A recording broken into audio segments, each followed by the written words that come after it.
Hello दोस्तों, स्वागत है आपका हमारा यूट्यूब चैनल ज़मीन की सच्चाई में। दोस्तों, अगर आपकी ज़मीन है, आपकी ज़मीन पर किसी ने कब्जा कर लिया है और उस आपकी ज़मीन जो आप उसने कब्जा किया वो छोड़ नहीं रहा है, आपने पुलिस में कंप्लेंट कर ली, आपने कोर्ट वगैरह में कंप्लेंट कर लिया, तब भी आपकी कोई सुनवाई नहीं हो रही है, तो अब आपको क्या करना चाहिए? इस वक्त में आपको जो भी परेशानियाँ हो रही हैं, आज मैं आपको ये बताऊंगा कि आप अपनी ज़मीन को कैसे छुड़ा सकते हैं। क्योंकि आप किसी के सहारे नहीं रहना है, आपको खुद से वो कदम उठाने पड़ेंगे। उस स्टेप बाय स्टेप को आपको फॉलो करने पड़ेगी। आप अगर हमारे बताए गए हुए तरीके से अगर अप्लाई करेंगे, उस स्टेप बाय स्टेप को फॉलो करेंगे, तो आप अपनी ज़मीन को अपने पास वापस ले सकते हैं और उस सिस्टम के मुंह पर तमाचा मार सकते हैं जिस सिस्टम ने उस भू माफिया को सारा छड़ दिया, उसने ज़मीन उसको हड़प नहीं दिया। ध्यान दीजिएगा, आज का हमारा टॉपिक क्या है। जमीन पर कब्जा हो गया, पुलिस और कोर्ट दोनों ने नहीं सुना तो क्या करो। पुलिस कुछ सुन ही नहीं रहा है, कुछ सुनवाई ही नहीं कर रहा है, क्योंकि वहां पे भूमाफिया ने एक अच्छा मोटा खासा पैसा वहां पे दे रखा है। तो अब आपको क्या करना चाहिए इस हालात में? आपकी जमीन तो कब्जा हो चुका है, तो करना क्या है? ध्यान दीजिएगा, हमारा पहला क्वेश्चन क्या है। जमीन पर कब्जा कैसे होता है? दोस्तों, पहले ये समझिए कि जमीन पर किस आधार पर वो कब्जा करते हैं, किस तरीके से वो कब्जा करते हैं लोग। कैसे? पहले छोटा सा कदम उठाया जाता है, ऐसे छोटा सा कदम उठाएंगे। छोटा सा एक तरीका करेंगे क्या, कोई हल चला देता है, कोई थोड़ा सामान रख देता है, फिर धीरे धीरे बाउंड्री बना दी जाती है। मान लीजिए अगर खेत वगैरह है तो वहां पे धीरे कोई एक आदमी जाएगा, हल चला देगा जुताई बुवाई करने के लिए, वहां पे ट्रैक्टर चला देगा। या फिर अगर छोटी मोटी जमीन रहती है जैसे घर वगैरह बनाने के लिए, तो वहां पे वो सवाल रखे था कोई यानी कि कुछ सामान वगैरह वहां पे वो लोग रखना चालू कर देते हैं। और फिर थोड़ा कुछ वक्त बीतता है तो वो पे धीरे धीरे वो बाउंड्री बना देते हैं वो, यानी कि लोगों को ये समझ में भी आने लगेगा अगर कि भाई जमीन तो उसी की है। पेड़ लगा दिए जाते हैं और कुछ समय बाद वो आदमी खुद को मालिक बताते हैं, बाउंड्री बना देते हैं। और तो और कुछ धीरे धीरे वहां पे पेड़ वगैरह लगा देते हैं, कुछ छाया वगैरह के लिए, किसी भी चीज के लिए। और फिर वो धीरे धीरे आदमी उभर के आता है सामने और चारों तरफ पड़ोस में, आसपास पड़ोस में वो हल्ला करता है कि ये जमीन हमारी है। वो ये बात करना चालू कर देता है कि ये जो है हमारी जमीन है। और जब तक आपको पता चलता है तब तक बहुत देर हो चुकी होती है। और जब तक जमीन के मालिक को पता चलता है, यानी कि आपको पता जब तक चलता है, तब तक ये मामला बहुत ही आगे बढ़ चुका होता है। वो पूरी तरह से जमीन को हथिया लेता है, बहुत देर हो चुकी होती है। लेकिन अब आपको क्या करना है? डरना नहीं है। जमीन की सच्चाई आपके साथ है। जमीन की सच्चाई आपको बताएगा कि आपको कौन से तरीके से अपनाने हैं जो आप अपनी जमीन को वापस ले सकते हैं। कितना भी बड़ा भूमाफिया दो कौड़े का इंसान हो क्यों ना हो, आप अपनी जमीन को ले सकते हैं वापस, बस मेरे बताए गए नियम के अनुसार। लेकिन हाँ, ये जानने से पहले हमारी वीडियो को लाइक कर दीजिए और चैनल को सब्सक्राइब कर दीजिए, क्योंकि ऐसा इन्फॉर्मेशन जो आपकी अपनी शुद्ध भाषा हिंदी में समझाने वाला कोई नहीं मिलेगा हमारे सिवा, जो आपकी क्या बोल सकते हैं, परेशानियों को हल करता हो। तो आगे बढ़ते हैं टॉपिक की तरफ, ध्यान दीजिएगा। पुलिस ने नहीं सुना क्यों? अब ध्यान दीजिए दोस्तों, पुलिस क्यों नहीं सुनती है, पुलिस सुन क्यों नहीं रही है? सबसे पहला एक फैक्ट आप समझ लीजिए, अगर भूमाफिया बड़ा आर्मी है तो वो अपनाता है पैसा, पैसा अपनाता है। क्यों होता है? सुनिए, बहुत लोग पहले पुलिस के पास जाते हैं, लेकिन पुलिस कहती है ये सिविल मैटर है, हम कुछ नहीं कर सकते। लोग क्या करते हैं, जब घबरा कर जाते हैं पुलिस के पास शिकायत करने के लिए, एफआईआर वगैरह कुछ भी करने के लिए जाते हो, और पुलिस बोलती है कि ये हमारा काम नहीं है, ये तो सिविल का मैटर है, यानी कोर्ट का मैटर है, हम उसमें कुछ कर ही नहीं सकते। ये होता है। और फिर आप खाली हाथ धर धर आ जाते हैं, आप खाली हाथ मलते हुए घर आ जाते हैं अपने। लेकिन भाइयों, सच्चाई यह है, पुलिस को एक्शन लेना होगा। लेकिन सच्चाई यह है कि पुलिस को तो एक्शन लेना ही होगा, क्योंकि ऐसा कानून है, उसको लेना जरूरी है।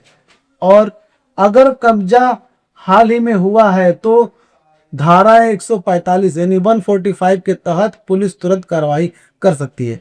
और अगर कार्रवाई करने वो नहीं कर रही कुछ भी, अगर मान लीजिए पुलिस का इतना भी है कि अगर पुलिस, अगर मान लीजिए कब्जा हाल में ही हुआ है, कुछ टाइम में, मतलब 1-2 महीने के अंदर ही हुआ है, तो इनकी समझ लीजिए कि अगर 2-4 महीने के अंदर ही हुआ है, तो पुलिस 145 की धारा के तहत तो उस पर कार्रवाई कर सकती है।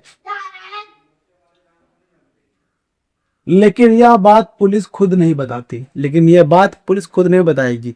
क्यों? क्योंकि पुलिस तो भाई मिली होती है, सिस्टम ही करप्ट है, तो उसके लिए क्या कर सकते हैं? क्योंकि भाई पैसे, गांधी जी तो चले गए लेकिन उनका पावर अभी भी दुनिया में है। दुनिया नहीं, अब भारत में बहेंगे सीधा, भारत में है। और उस करप्शन के दम पर वो भूमाफिया उछलता रहता है। ये होता है। आप ध्यान दीजिए, अगर पुलिस नहीं सुनता है तो करना क्या है इससे? पहले समझिए धारा 145 क्या है। सबसे बड़ा हथियार सबसे पहले तो ये है। अब पहले आपको ये समझना होगा कि धारा 145 है क्या, वो आपको क्या देता है, क्या प्रोवाइड करता है, क्या, कितना बड़ा हथियार है, वो आपको समझना चाहिए। अब सुनो, सबसे जरूरी बात, धारा 145 आपको सबसे बड़ा हथियार है, सबसे बड़ा हथियार है आपका। यह धारा कहती है जमीन पर कब्जा हुआ है और शांति भंग होने का खतरा है तो पुलिस तुरंत कब्जा करने वाले को हटा सकती है। धारा 145 ये कह रही है कि अगर मान लीजिए कोई जमीन, आपको जमीन पर कब्जा कर लेता है और वो आपकी शांति को भंग करता है, आपको परेशान करता है, तो पुलिस क्या कर सकती है? जहाँ पर जा सकती है, कार्रवाई करने के दौरान उसे जिस भी तरह से, वो जिस भी भाषा में वो माने, उस भाषा में उसको समझाए, मारे, लाठी डंडा बरसाए, उसको वहां से कब्जा हटा सकती है और वापस आपको कब्जा दे सकती है। ये धारा 145 पड़ती है। और और जमीन आपको वापस दिला सकती है बिना कोर्ट के चक्कर लगाए, लेकिन इसके लिए सही तरीके से एप्लीकेशन देनी होगी। वो आपको जमीन वापस दिला सकती है धारा 145, लेकिन ये पुलिस तो बताएगा नहीं आपको। लेकिन इसमें यह भी है कि आपको कोर्ट के चक्कर बिना काटे ये काम हो सकता है। मतलब कोर्ट के चक्कर वगैरह काटेंगे, टाइम काफी जाएगा। वो तो आप अगर इस प्रक्रिया को अपनाएंगे तो आप 145 के तहत वो जमीन अपनी वापस आप ले सकते हैं। और ये भी है कि क्या बोलते हैं उसमें, लेकिन एक सही तरीका होना चाहिए एप्लीकेशन लिखने का। ये आपको समझना होगा। कैसे होगा सब समझाएंगे आपको वीडियो में, ध्यान से देखिएगा।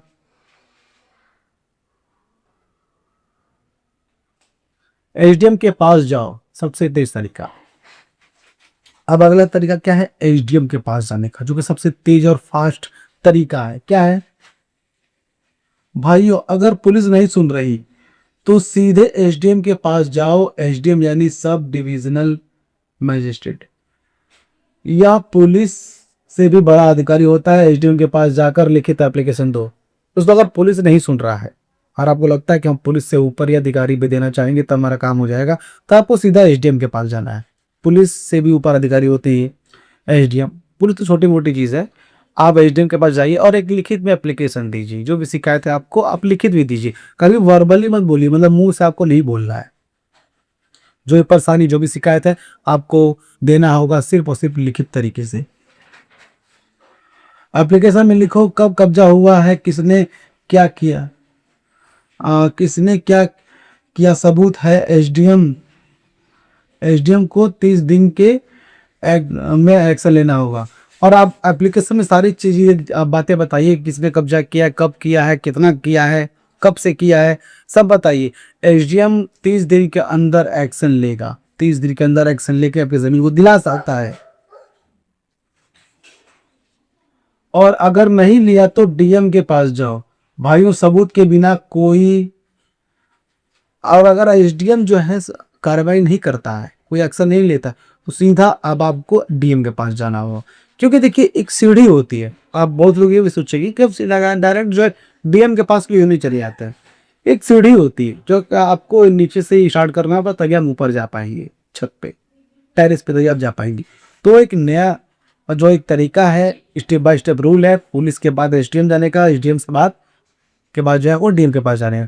तो उस तरीके को आपको अप्लाई करना होगा। अब आगे क्या करना है, ध्यान दीजिएगा। यह सबूत जरूरत है। अब सबूत भाई रखना तो जरूरी है, सबूत के बिना कोई काम ही नहीं होगा। अब कौन से सबूत है जो आपको रहना जरूरी है भाई, और सबूत के बिना कोई कार्रवाई नहीं होगी, ये बात आप लोग समझ लीजिए। सबूत के बिना तो कोई कार्रवाई नहीं होगी। अब सबूत क्या होनी चाहिए, ये आपको ध्यान से सुनना, पेपर कलम उठा लीजिए, उसका आपको नोट करते रहना है। इसलिए यह सबूत जरूर रखो, जमीन की खतौनी जिसमें आपका नाम हो, रजिस्टर के कागज। आप देखिए, अगर आपने जमीन का खरीदी है या फिर पुरानी जमीन आपकी है, तो आपके पास खतौनी होना जरूरी है। खतौनी वो खतौनी जिसमें आपका नाम हो। जो भी आदमी ये क्लेम कर रहा है कि वो जमीन हमारी, किसी ने कब्जा कर रखा है, तो उसके खुद के नाम की जमीन होनी चाहिए, जो ये खतौनी में मेंशन होना चाहिए। अगर खतौनी में दिख नहीं रहा है नाम, तो फिर जमीन को भूल जाइए आप। और ये क्या है कि देखिए, हाँ यार, रजिस्ट्री के कागज, कब्जे की फोटो और वीडियो, गवाह, आसपास के 2-3 गवाह, गवाही जरूरी है। अगर मान लीजिए कि जमीन आपने रजिस्ट्री करवाई है, तो उसके पेपर खतौनी में फिर भी नाम होना चाहिए आपका, ताकि खारिज के बाद का। और ये भी होता है कि अगर मान लीजिए जहाँ पे जिसने भी कब्जा किया, वो वहाँ के एरिया का फोटो और वीडियो ये बनाए रखिए, ये चीज़ बहुत ही काम आएगा आपको। और गवाह, आसपास के 2-3 लोग गवाही दे सके। और जहाँ पे जमीन है, जो भी आपके हक में जो लोग गवाही दे सके, कम से कम 2-3 लोगों की गवाही जरूर लगेगी, उसमें गवाही होनी चाहिए सबूत के तौर पर। पुलिस में की गई शिकायत की कॉपी, अगर आपने पुलिस में शिकायत जो किया रहेगा आपने, उसकी की गई शिकायत की कॉपी एक रहनी चाहिए। यह सब होगा तो एसडीएम तुरंत एक्शन लेगा। अगर ये सब होगा तभी एसडीएम या फिर डीएम जो है तुरंत एक्शन लेंगे, क्योंकि सबूत होना जरूरी है, तभी तो आप साबित कर पाएंगे कि वो जमीन आपकी और किसी और ने कब्जा कर रखा है। ये होना जरूरी है। सिर्फ भावनाओं पे नहीं, सबूतों पे कार्रवाई होगी। आगे बढ़ते ध्यान दीजिएगा। कोर्ट से पहले यह करो। अब कोर्ट से पहले, कोर्ट में जाने से पहले आपको क्या करना चाहिए, ध्यान दीजिएगा। बहुत लोग सीधे कोर्ट चले जाते हैं, लेकिन कोर्ट में सालों लग जाते हैं, इसलिए सबसे पहले यह करो। बहुत लोग क्या करते हैं कि कुछ करते नहीं, करो सीधा वो कोर्ट चले जाते हैं, लेकिन कोर्ट में ये मामला क्लियर करने में सालों लग जाते हैं, जो कि आपको ये समझना होगा। हर चीज़ का मामला सीधा कोर्ट नहीं होता, नीचे वाली स्टेप चढ़िए तब आप कोर्ट में जाइए, ये नहीं जाना होता।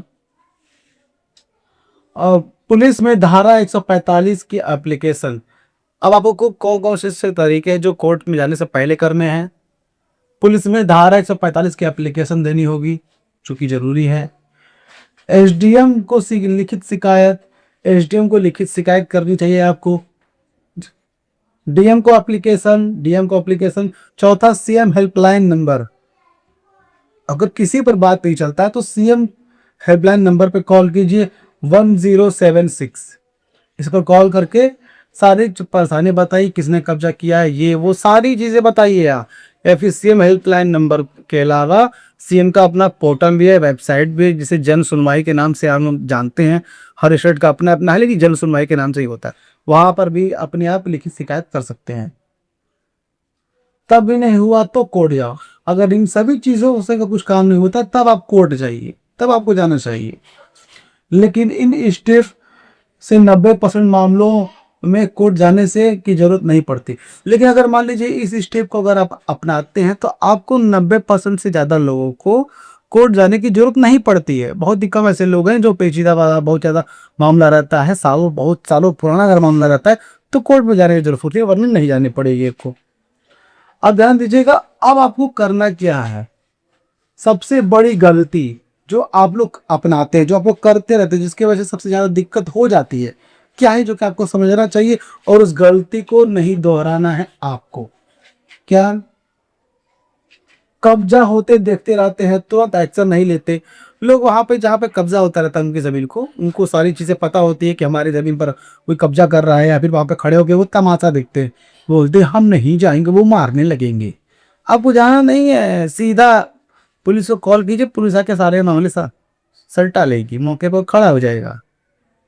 लेकिन जो कि आप लोग करते नहीं है, बस आप देख के से हाथ बांध कर ऐसे आप देखते रहते हैं, क्या हो गया मेरी जमीन पर रोना, मतलब रोना चालू कर देते छोटे बच्चों की तरह। रोइए मत, अपने हक आप लोग समझिए। सिर्फ पुलिस पर निर्भर रहते हैं। कई लोग तो सिर्फ पुलिस पर कब्जे कर लेते हैं और पुलिस के ऊपर ही निर्भर रहते हैं। याद रखिए, कभी किसी के ऊपर निर्भर नहीं रहना है, किसी भी सिस्टम के ऊपर निर्भर नहीं रहना है। एक क्राइटेरिया, उस क्राइटेरिया को पूरा करने के बाद आप तुरंत अगला स्टेप करना है, आपको लेना है। आपको सीधे कोर्ट चले जाते हैं। और कई लोग तो क्या करते हैं, कोई दिक्कत होता है तो सीधा कोर्ट चले जाते हैं, कोर्ट का दरवाजा खटखटाते हैं। लेकिन इन मामलों में कभी यदि कोर्ट नहीं जाना चाहिए, नीचे वाले स्टेप से अपनाइए, नीचे ही मामला सुलझ जाएगा। कोर्ट में जाएगा तो काफी वक्त लगेगा। आगे क्या है, अकेले लड़ते हैं, गांव के बुजुर्ग को साथ नहीं लेते। अकेले लड़ते रहते हैं, गांव के बुजुर्गों को साथ नहीं लेते यानी गवाह वगैरह साथ नहीं लेते। ये गलतियां मत करो। ये सब गलतियां आपको नहीं करनी है जो ये लोग कर रहे हैं। जो हम बताए हैं, जो हमने बताया आपको वीडियो में, आप उसी चीज को आप फॉलो कीजिए और अपनी जमीन को आप वापस पाइए। सिंपल सा तरीका है, ज्यादा पहाड़ा नहीं पड़ना है उसमें। और दोस्तों, अगर आप भी इससे रिलेट करते हैं, अगर कोई एप्लीकेशन लिखने में दिक्कत आ रही है या फिर कुछ कार्रवाई करने में दिक्कत आ रही है, तो आपको घबराने की जरूरत नहीं है। आप सीधा एक वकील से मिलिए, वो वकील जो जमीनी मामला देखता हो, जिसमें वो माहिर हो, सिर्फ माहिर एक काम में, यानी कि जमीनी मामलात में। उसे सारी एप्लीकेशन लिखवाइए, जिस हिसाब से वो कहता है उसके बताए गए अनुसार स्टेप बाय स्टेप को आप फॉलो कीजिए। याद रखिए, सिंपल सी बात है, घबराने की जरूरत नहीं है।